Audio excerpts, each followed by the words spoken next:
how is China feeling? Does anybody have an idea about how China is feeling? I mean, other than the fact that they just sent 15 to 20 fighters towards Taiwan, and they just announced last week during their Nationalism Day or something like that, that, yeah, one day Taiwan's going to be part of the fold again. I mean, what's your insights as far as how China feels? Well, can I answer that briefly? Please. The fact is, Taiwan is part of China. The United States recognizes that, and so do we. And so does international law, and so does the United Nations. I mean, the only thing that is unclear is when China is going to, if it is, assert that territoriality and say, okay, Taiwan is now going to be as much under Chinese control, say, as Hong Kong is. Now, the Taiwanese know this perfectly well. And for years, for decades, they've been playing the United States off against communist China. And every time they get the opportunity, they rev that up. The overflight the other day that was publicized everywhere, and everyone went, oh, they're attacking Taiwan. It was the usual flyover that they always do on Taiwan's National Day, just to say, don't forget, we are here. We're just reminding you.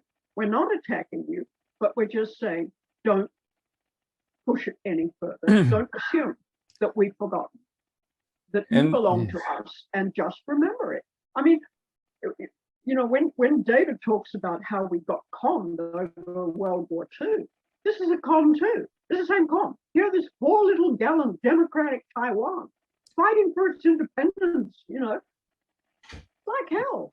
We don't even regard it as a separate country.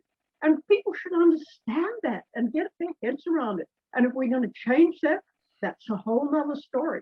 And changing it by war is the worst possible way I could think of going about it, partly because the people of Taiwan would suffer even more than I was just describing what would happen to Australia.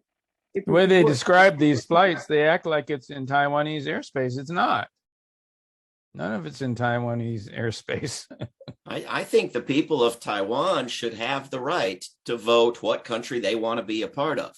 But when your government in the United States treats such a vote by the people of Crimea as the biggest threat to the rule of law and peace and prosperity in the past 30 years and threatens World War III in Europe over it, you're not in a position to say, we want to stand up for the rule of law and defend the rights of people to self-determination everywhere, when you're the biggest holdouts on human rights treaties and biggest enemy of international bodies, courts and legal bodies in the world, and your solution is nuclear submarines. It just doesn't work.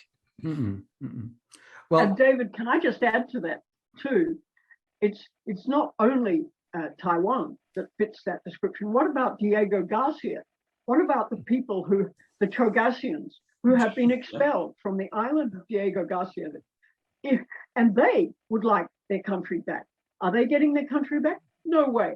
What about the people of West Papua who don't want to be part of Indonesia? Who is going to bat for the people of West Papua who are subject to human rights abuses all day, every day by the Indonesian military?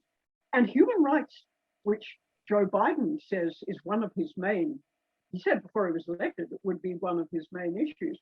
He said, I will play the human rights card.